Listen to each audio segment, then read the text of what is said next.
बिस्मिल्लाहिर्रहमानिर्रहीम। आज के इस प्रोग्राम में सद्दाम साहब, शेख पटेल अलीम साहब, पटेल अजीम साहब, पठान जिन कहता है कि बीजेपी वाले ज्यादा नखरे ना करें, ज्यादा राम मंदिर के नाम पे अपने आप को ज्यादा पेश ना करें, राम मंदिर की शुरुआत हमने की थी, ये उनका कहना है। कांग्रेस पार्टी का स्टेट का प्रेसिडेंट, प्रदेश अध्यक्ष ये बोलता है कि बाबरी मस्जिद को विवादित स्थल घोषित करने वाले पंडित जवाहरलाल नेहरू, बाबरी मस्जिद में मूर्तियां रखकर शिलान्यास करने वाले राजीव गांधी, मस्जिद को विवादित स्थल किसने घोषित किया? पंडित जवाहरलाल नेहरू ने किया। ताले खुलवाकर शिलान्यास किसने करवाया? राजीव गांधी ने करवाया। आज ये लोग हमारे सामने इफ्तार की दावतों में टोपियां पहन के आते हैं और हम खत्म, सब भूल जाते हैं, हम उनके साथ सेल्फियां लेते हैं, उनको वोट दे देते हैं। लेकिन कौन तब्दीली लाएगा? हर कौम का नौजवान उस कौम की रीढ़ की हड्डी होती है। हमारे बुजुर्गों ने क्या किया, हमको उससे लेना देना नहीं है, लेकिन इस कौम की रीढ़ की हड्डी हम हैं। इस कौम के अच्छे और बुरे के फैसले हम करेंगे। इसलिए आपकी और हमारी तमाम की जिम्मेदारी है कि तब्दीली लाना है। इस मुल्क में मुसलमानों की एक ताकत बनाना है, मुसलमानों की एक पॉलिटिकल पावर बनाना है, तो मजलिस इत्तेहादुल मुस्लिमीन को वोट करना है। आपको कितनी मिसालें दूं, आपको बेहिसाब मिसालें दे सकता हूं। कुछ दिनों पहले औरंगजेब रहमतुल्लाह अलैह के नाम का इनको द्वेष, बीजेपी ने, शिवसेना ने यह प्रस्ताव लाया कि औरंगाबाद और उस्मानाबाद का नाम हम तब्दील करेंगे। तो कांग्रेस ने क्या किया, एनसीपी ने क्या किया?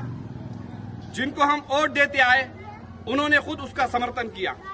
लेकिन एक बात याद रखिए, औरंगजेब रहमतुल्लाह अलैह उस शख्सियत का नाम है जो हुकूमत में रहते हुए नीचे चटाई पर सोते थे, हुकूमत का कभी पैसा इस्तेमाल नहीं करते थे, जिन्होंने अपना गुजारा टोपियां बुनकर किया, जिन्होंने अपना गुजारा कलाम पाक को अपने हाथों से लिखकर उसको फरोख्त करके गुजारा किया।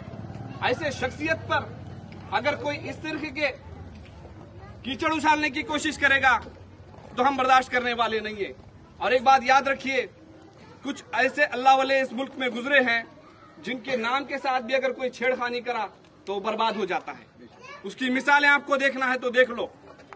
शिवसेना ने, उद्धव ठाकरे ने औरंगाबाद का नाम तब्दील किया, 8 दिन में उसकी सरकार चली गई, 2 टुकड़े हो गए, उसके पार्टी के 2 टुकड़े हो गए। उसके जिसने औरंगाबाद का नाम बदलना चाहा उसके पार्टी का नाम बदल गया, उनका नाम और निशान दोनों बदल गए। जिसने औरंगजेब रहमतुल्लाह अलैह का नाम चेंज करना चाहा, अल्लाह ताला ने उसका और उसके पार्टी का नाम और निशान बदल दिया। तो ये अल्लाह वालों की ताकत होती है। उसी के साथ जब अगर शिवसेना कमजोर होती है, बीजेपी कमजोर होती है, तो फायदा किसको होना चाहिए? कांग्रेस को होना चाहिए। लेकिन क्योंकि कांग्रेस ने उसका समर्थन किया था, एनसीपी ने उसका समर्थन किया था, एनसीपी ने भी समर्थन किया था औरंगाबाद के नाम चेंज करने में, शरद पवार के पार्टी के भी 2 टुकड़े हो गए। अब ये पब्लिक को ये पता नहीं चल रहा है कि राष्ट्रवादी कांग्रेस पार्टी है तो है किसकी, शरद पवार की है या अजीत पवार की है? नाम के मसले इनके हो गए। जिन्होंने औरंगजेब के नाम के साथ छेड़खानी करने की कोशिश की, आज उनके नाम के लाले पड़े हुए हैं। तो अजीज दोस्तों, मगरिब का वक्त होने वाला है। आप तमाम लोग मजलिस इत्तेहादुल मुस्लिमीन में शामिल हुए, मैं दिल की गहराइयों से आपको मुबारकबाद पेश करता हूं। और उसी के साथ साथ आपको ये बताना चाहता हूं कि हम जिस मुल्क में रहते हैं वो मुल्क जमहूरी मुल्क है, और जमहूरियत में तुमको अगर तुम्हारे हक चाहिए, तुमको तुम्हारे हुकूक को हासिल करना है, तो अब तुमको घोड़े, असला, बारूद जमा करने की जरूरत नहीं है। जमहूरियत में अगर तुमको तुम्हारा हक चाहिए, हक लेना चाहते हो, तो तुमको एक खुद की एक पॉलिटिकल पावर बनाना हो। तेलंगाना में हमारे पास एक पॉलिटिकल पावर है, वहां पर 4% मुसलमानों को रिजर्वेशन है। ये किसकी ताकत का नतीजा है? ये आपकी और हमारी ताकत का नतीजा है कि आप और हमने तमाम ने बैरिस्टर असदुद्दीन ओवैसी साहब के हाथों को मजबूत किया। उस क़यादत ने मुसलमानों को वहां पर 4% रिजर्वेशन दिलाया। बहुत सारे, मैं आपको क्या क्या बताऊं, क्योंकि मगरिब का वक्त होने वाला है, तो बताना ये चाह रहा हूं कि अगर हमारे हक को हासिल करना है तो हमारी एक पॉलिटिकल पावर मजबूत करना जरूरी है। तो आपकी और हमारी तमाम की जिम्मेदारी है कि बैरिस्टर असदुद्दीन ओवैसी साहब के हाथों को मजबूत करने के लिए, मजलिस इत्तेहाद उल मुस्लिमीन को मजबूत करने के लिए हमको आपस में इत्तेहाद पैदा करना है। अगर कर रहे हैं वो हमारे मोहल्लों में घूमते हुए आपको नजर आएंगे, हमारे मोहल्लों में आपको घूमते हुए नजर आएंगे। लातूर अक़लियती गलबे वाला शहर है, यहाँ पर मुसलमानों का गलबा है, लेकिन मसाइल सबसे ज्यादा मुसलमानों के हैं। अगर आप देखेंगे तो कहीं पर पहले रोड नालियां बनती हैं, स्ट्रीट लाइट आती है, उसके बाद घर बनते हैं। लेकिन अगर आप पूर्व के हिस्से को देखेंगे, मशरिकी हिस्से को देखेंगे, तो यहाँ पर 30-40 साल होने के बावजूद भी आज भी हम रोड नाली कचरा पानी के लिए लड़ रहे हैं। आज भी हम रोड नाली कचरा पानी के लिए लड़ रहे हैं। आज भी इसलिए लड़ रहे हैं कि हमारे घर के पास लाइट नहीं है। आज भी इसलिए लड़ रहे हैं कि हमारे घर के पास का कचरा कोई नहीं उठाता है। आज भी इसलिए लड़ रहे हैं कि हमारे घर के पास नाली नहीं है। 20-20 साल से हम इनको वोट कर रहे हैं, लेकिन आज भी इन चीजों के लिए हम लड़ रहे हैं, जो कि हमारा बुनियादी हक है। हमको किसी के पास जाने की जरूरत नहीं है। हम जमहूरियत में जिंदा हैं, और जमहूरियत में जिंदा रहना है तो अपनी पॉलिटिकल पावर को मजबूत करना है। कुछ दिनों के बाद इलेक्शन आने वाले हैं। कोई आएगा बोलेगा कि एमआईएम को वोट करेंगे तो बीजेपी आएंगी, एमआईएम को वोट करने से वोट कट जाएगा और बीजेपी आएगी। अभी तो हम नहीं थे, बीजेपी कैसे आई? 0 बीजेपी के सीट थे, 34 सीट बीजेपी के कैसे हो गए लातूर की महानगर पालिका में? कैसे हो गए?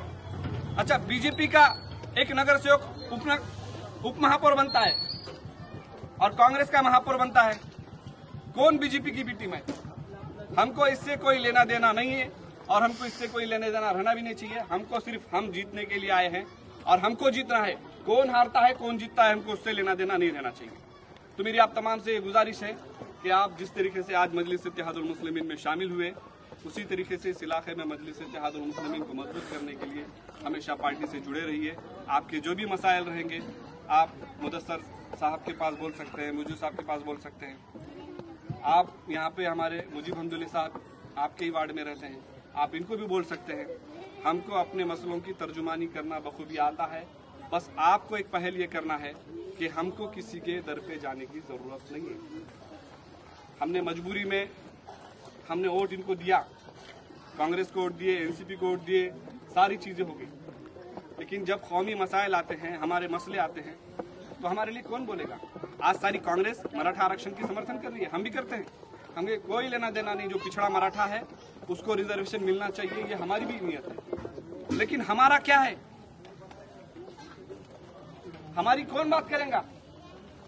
क्या जिस कांग्रेस पार्टी को हम वोट दे रहे हैं वो हमारे रिजर्वेशन की बात नहीं करेगी? आज सिर्फ मराठा रिजर्वेशन की बात हो रही है, मुसलमानों की रिजर्वेशन के ताल्लुक से बात नहीं हो रही है। तो कौन हमारी बात करेगा? तो हमको हमारे लोगों को अगर असेंबली में भेजना, हमारे मसले हल चाहते हैं, हमको रिजर्वेशन मिलना चाहते हैं, तो हमको हमारे लोगों को असेंबली में भेजना पड़ेगा। तो इंशाअल्लाह ताला मजलिस इत्तेहाद उल मुस्लिमीन आपके हर मसलों की तर्जुमानी करने के लिए तैयार है। आप जो भी मसले रहे हमारे मुदस्सर साहब को बोलिए। और इस इलाके में अल्हम्दुलिल्लाह पहले से ही मजलिस इत्तेहाद उल मुस्लिमीन की लोगों के दिलों में मोहब्बत है।